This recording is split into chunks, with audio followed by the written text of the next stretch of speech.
Okay guys, the next problem is sample problem 4.3 for more practice of equilibrium. In this problem the states that a loading car, ये हमारे पास एक loading car है, is at rest, जो कि इस वक्त रुकी हुई है, and on an inclined track. ये एक inclined track है जिसका एंगल वर्टिकल से 25 है. इसके ऊपर एक लोडिंग कार है जो कि केबल से पकड़ी गई है.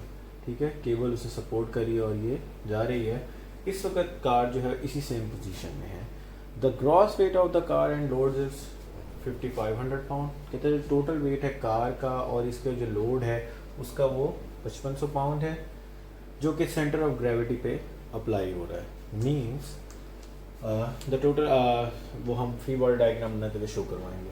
And it's applied at G. The car is held in a position by the cable. Car जो है वो इस सेम पोजीशन में स्टॉप है because of this cable. What we have to determine the tension in the cable. हमने इस cable के अंदर जो भी टेंशन है वो फाइंड आउट करनी है. And the reaction at each pair of wheel. Means यहाँ पे 4 व्हील्स हैं जो कि एक 2 नज़र आ रहे हैं और 2 इनके पीछे होंगे हमारे पास. तो हमने इनके ऊपर जो रिएक्शंस हैं वो भी फाइंड आउट करने हैं. तो सबसे पहले what we have to do, we have to draw a free body diagram. तो फ्री बॉडी डायग्राम बनाने के लिए हमने क्या कहा था कि हमें इसको फिक्स चीज़ों से अलग करना पड़ेगा. तो सबसे पहले हम फिक्स चीज़ों से अलग करते हैं. इसी के ऊपर हम चेंज करने की कोशिश करते हैं कि अगर हमारे पास देखें ये हमारे पास ग्राउंड है, इसको हम अलग कर लेते हैं सिर्फ कार को. इसका एंगल हमें पता है कि 25 है. We will draw it later. तो सबसे पहले हमारे पास ये है एक्सटर्नल लोडिंग या वेट जो है वो टोटल लग रहा है हमारा जी पर. कहाँ लग रहा है जी? जी पर. That is W is equal to 5500 pound. Clear है? अब उसके बाद हमारे पास सपोर्ट्स जो कि हमारे पास इंटरनल वेट है या जो भी रिएक्शंस होंगे वो कहाँ से पता चलेंगे. हमारे पास केबल है. केबल का हमने बात की थी, केबल या रोप हो तो उसकी सिर्फ टेंशन होती है जो कि अवे फ्रॉम द बॉडी होती है. Tension is always away from the body. So यहीं पे इसकी टी होगी. जो केबल है वो इसे ऊपर की तरफ खींचेगी. व्हील्स हैं, रोलर है. तो रोलर का हमने कहा था कि एक ही रिएक्शन होगा, that is perpendicular to the surface. This is R1 and this is R2. So हमें क्या फाइंड करना है? R1 भी फाइंड आउट करना है और R2 भी फाइंड आउट करना है. तो ये हमारे पास 3 रिएक्शंस आ गए सपोर्ट के. इसके बाद हम क्या करते थे कि डायमेंशंस मैंने इसी फिगर के ऊपर बनाया, इसलिए दोबारा लिखने की ज़रूरत नहीं है. हमें पता है कि सरफेस से जी तक का केबल तक का फासला 24 इंचज़ है और सरफेस से सेंटर ऑफ ग्रेविटी का फासला 30 इंचज़ है. और दोनों रिएक्शंस का दरमियानी फासला टोटल 50 है और सेंटर ऑफ ग्रेविटी से दोनों 25 इंच के फासले पर हैं. और ये जो इंक्लाइंड प्लेन है इसका एंगल जो है वो कितना है? 25. ओके. सो अब हमें क्या करना है? कोई भी एक्सिस ड्रॉ करने हैं. लेट सपोज हम एक्स और वाई एक्सिस की बात करते हैं. ये चीज़ इंपॉर्टेंट है कि हम लाजमी नहीं हमेशा एक्स और वाई इसे ही कहें. अगर हम लेट सपोज कहते हैं कि एक्स हमारा इस डायरेक्शन में और वाई इस डायरेक्शन में है, तो हमारे पास वाई डायरेक्शन के अंदर सिर्फ W है ऐसे ही, जो कि नेगेटिव वाई एक्सिस में है. But R1, R2 and T ये सारे किसी ना किसी एंगल पर हैं. ये ना पूरे के पूरे एक्स में ना पूरे के पूरे वाई में हैं. तो इन सारों के हमें कंपोनेंट्स लेने पड़ेंगे. बट अगर हम अपने एक्सिस की ओरिएंटेशन चेंज कर देते हैं, let suppose instead of this I say this is my x and this is my y, यानी कि जो ये चीज़ है ये वाली लाइन ये मेरा एक्स एक्सिस है और इसके जो भी परपेंडिकुलर चीज़ होगी वो मेरा क्या है? वाई एक्सिस है. अगर मैं इसको एक्स और वाई एक्सिस कहता हूँ तो देखें R1 और R2 जो होंगे वो हमारे टोटल वाई एक्सिस में हो जाएंगे और T जो है वो हमारा एक्स एक्सिस में हो जाएगा. तो हमें कंपोनेंट किस चीज़ के फाइंड आउट करने पड़ेंगे? सिर्फ वेट के. समझ आ रही है बात या नहीं आ रही? यानी हम एक्स और वाई को 25 एंगल पे रोटेट कर रहे हैं. यानी पहले हमारा जो वाई था और x था वो यहाँ होता था, तो हमने क्या किया? इसको 25 के एंगल पे क्या कर दिया? रोटेट कर दिया. क्लियर हुई बात या नहीं हुई? ओके. तो हमने क्या किया? y को 25 पे रोटेट कर दिया, यानी पूरे को 25 पे रोटेट कर दिया. तो हम ये ऐसा कर सकते हैं कि जिस मर्जी चाहे इसको हम x एक्सिस कहें, जिसको y एक्सिस कहें. अगर आप सीधा रख करना चाहते हैं तो फिर आपको R1, R2 और T के कंपोनेंट्स फाइंड आउट करने पड़ेंगे. In this case let suppose ये हमारे पास एक्स एक्सिस है और ये हमारे पास वाई एक्सिस हमारे पास ये है. सो दिस वन अगर हमें g के कंपोनेंट फाइंड आउट करने हैं, w के कंपोनेंट फाइंड आउट करने हैं, तो हमारा w का एक कंपोनेंट आएगा इस एंगल में, जिसे हम ब्लू से शो करवाते ब्लैक से करवाते हैं. This one will be w x and यहाँ पे भी एक कंपोनेंट होगा, this will be w y. बात समझ आ रही है या नहीं आ रही? हमने कहा कि जिस जगह पे हमारा x और y होगा उसी में हमने कंपोनेंट्स फाइंड आउट करने हैं. अब x हमारा इस डायरेक्शन में है तो w का भी कोई कंपोनेंट होगा x डायरेक्शन में और w का भी कोई कंपोनेंट होगा y डायरेक्शन में, जो कि नेगेटिव y में आ रहा है.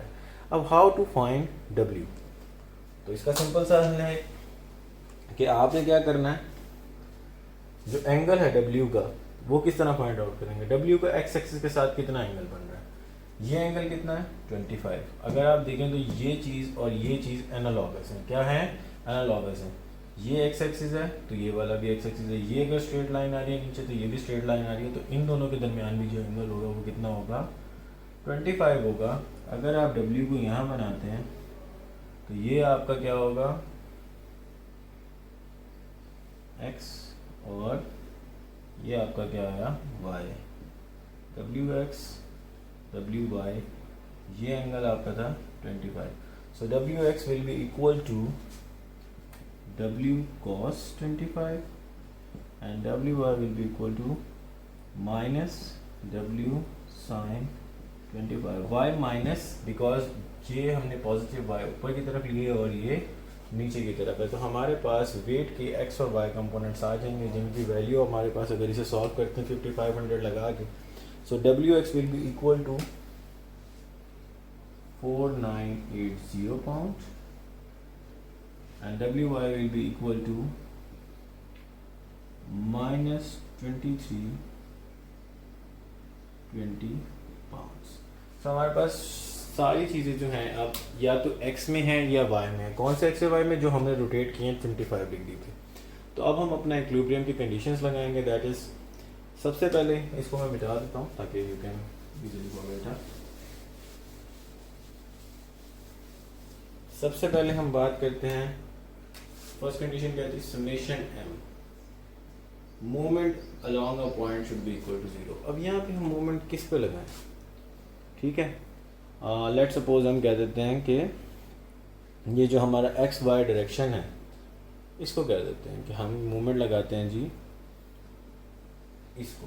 ये हमारे पास ए नाम दे देते हैं इसे हम, या बी दे देते हैं इसे, आपकी मर्ज़ी का जो मर्ज़ी नाम दें, इससे इट डजेंट मैटर. तो आपने किसी ना किसी चीज़ पे मूवमेंट लेना है. आप इस पॉइंट पे भी मूवमेंट ले सकते हैं, इस पे भी, इस पे भी, इस फिगर में अंदर कहीं पे भी मूवमेंट ले लें, कोई ख़ास फ़र्क नहीं पड़ेगा. मूवमेंट अगर जी लेंगे तब भी कोई फ़र्क नहीं पड़ेगा. लेकिन हम चाहते हैं कि किसी न किसी रिएक्शन पे लें ताकि वो रिएक्शन जब उसमें से पास कर रहा हो तो वो ज़ीरो हो जाए. क्लियर है ये बात? और तो सबसे पहले हम मूवमेंट अलोंग ए लेने की ट्राई करते हैं. तो क्या करेंगे, इसमें कौन कौन से फोर्सेस ए में से पास आउट हो रही हैं. R1 is passing through a, तो इसका कोई भी रिएक्शन नहीं होगा. R2 ए में से पास कर रहा है, नहीं कर रहा, बल्कि इसका कोई ना कोई परपेंडिकुलर डिस्टेंस है. ए पे पेन रखेंगे, R2 इसे ऊपर की तरफ घुमा रहा है तो इट इज़ एंटी क्लॉकवाइज. और R2 का ए से डिस्टेंस कितना है, इट इज़ 50. कितना है जी, 50. सो R2 इंटू 50 इंचेस. और ये हमारे पास क्या है, पॉजिटिव है क्योंकि ये एंटी क्लॉकवाइज है. उसके बाद बात करते हैं, अच्छा अब इसमें ए की एक और बात हमने देखी कि हम इसको थोड़ा सा और ज़्यादा एक्यूरेटली अगर लेके जाएं तो हम यहाँ पे ये जो एक्स एक्सिस और वाई एक्सिस यहाँ पे, इसकी जगह अगर हम यहाँ पे ड्रॉ कर लें कि ये हमारा एक्स है और ये जो इसमें से पास हो रहा है ये हमारा y और x, तो हमारे पास पोजीशन और ज़्यादा आसान हो जाएगी. इस पॉइंट को हम a कह लेते हैं और यहाँ पे जो इंटरसेक्शन हो रहा है इसको हम b कह लेते हैं. तब भी हमें कोई फ़र्क नहीं पड़ता कि हमने x यहाँ पे लेना है या वहाँ पे लेना है, इट डजेंट मैटर. तो दोनों जगह हो सकता है। बुक में आपको इस तरह किया हुआ है, हम दूसरी तरह भी कर सकते हैं और इस तरह भी कर सकते हैं, so it doesn't matter. Let suppose हमने तो ए को कहाँ कहा हुआ है,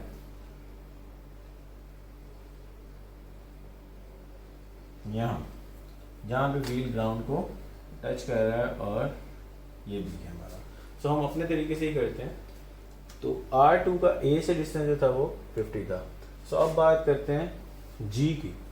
G का कौन सा कंपोनेंट है जो R में से G का कौन से कंपोनेंट है जो परपेंडिकुलर डिस्टेंस रखते हैं। अगर हम G की ये वाली बात करें तो इसका भी परपेंडिकुलर डिस्टेंस है जो कि इस बराबर है। अगर Y की बात करते हैं तो उसका भी कंपोनेंट डिस्टेंस है। तो WY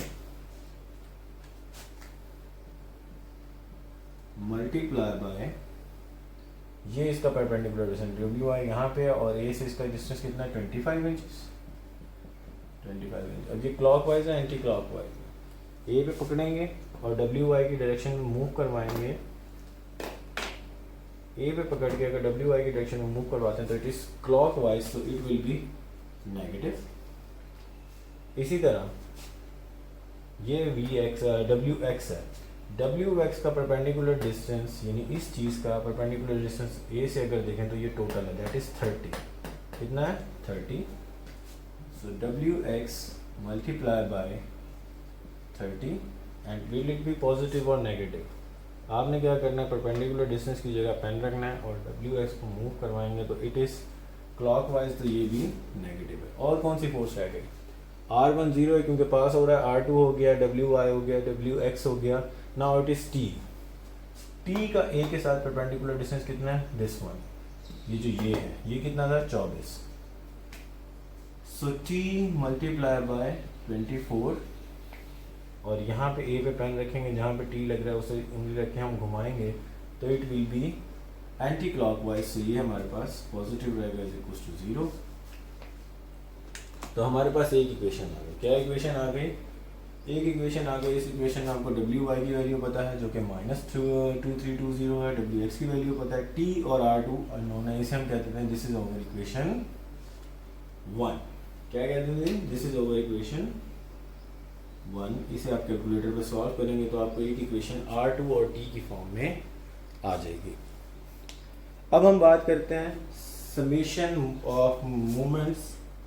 कई दफ़ा क्या होता है कि हमारे पास हमें मूवमेंट्स दो जगहों पे लेने पड़ते हैं एक ही जगह, क्योंकि हमारे पास अननोन ज़्यादा हैं, 2 अननोन्स हैं हमारे पास। तो हमें क्या करेंगे, मूवमेंट्स हम एक से ज़्यादा जगह ले सकते हैं। तो अगर हम मूवमेंट लेते हैं B पॉइंट पे तो क्या होगा, अब R2 B में से पास कर रहा है तो R2 की वैल्यू 0 हो जाएगी। R1 का डिस्टेंस B से कितना है 50। सो R1 multiply by 50, this is B, this is R1। हम इसे मूव करवा रहे हैं तो इट इज क्लॉकवाइज। सो ये हमारे पास क्या होगा, नेगेटिव होगा। क्या होगा, negative. So negative R1 into 50।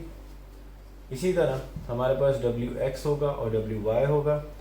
WX जो है हमारे पास उसकी वैल्यू हमें पता है, अगर B पे रखते हैं तो WX का परपेंडिकुलर डिस्टेंस 30 है और ये इसे क्लॉकवाइज मूव करवा रहा है, तो हमारे पास ये क्या आ जाएगा, नेगेटिव WX इंटू 30।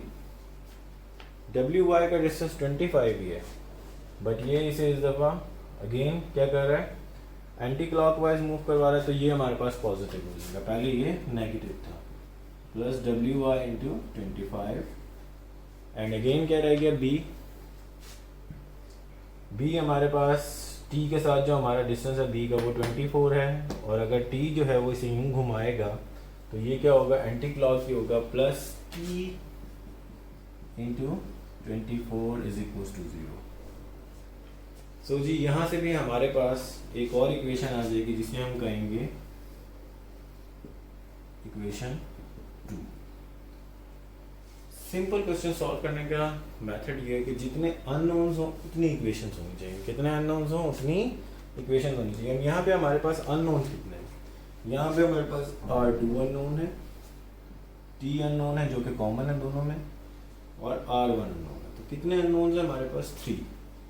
तो हमारे पास एटलीस्ट 3 इक्वेशंस होनी चाहिए इन अननोन्स के साथ, वेरिएबल्स के साथ, ताकि हम इसे सॉल्व करते हैं। अगर हमारे पास नंबर ऑफ वेरिएबल्स ज़्यादा होंगे अननोन और इक्वेशंस कम होंगी तो ये क्वेश्चन सॉल्वेबल नहीं होगा. So we need another equation. Let's say we can write either summation fx is equals to 0 और summation fy is equals to 0.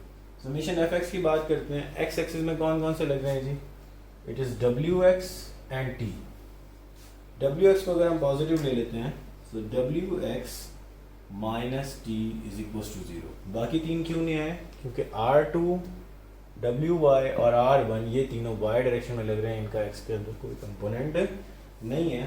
तो यहाँ से हमारे पास t की वैल्यू आ जाती है. t is equals to wx that is equals to 4980 pound. यहाँ से आपके पास t की वैल्यू आ गई. क्लियर है? सो एक अननोन आपका कम हो गया. अगर ये आप इसमें पुट कर देंगे तो आपके पास r2 और r1 की दो इक्वेशंस आ जाएंगी जिसको आप यूज़ करके इन t की वैल्यू पुट करके इन दोनों की वैल्यूज फाइंड आउट कर सकते हैं इजीली. तो हमारे पास तीनों अननोन जो वेरिएबल्स होंगे वो आ जाएंगे. आप इस मेथड से सॉल्व करके देख लेंगे, बुक के मेथड्स में एक्सेस लगा के देख लें, the answer will be same. Clear है? So that's sample problem 4.3.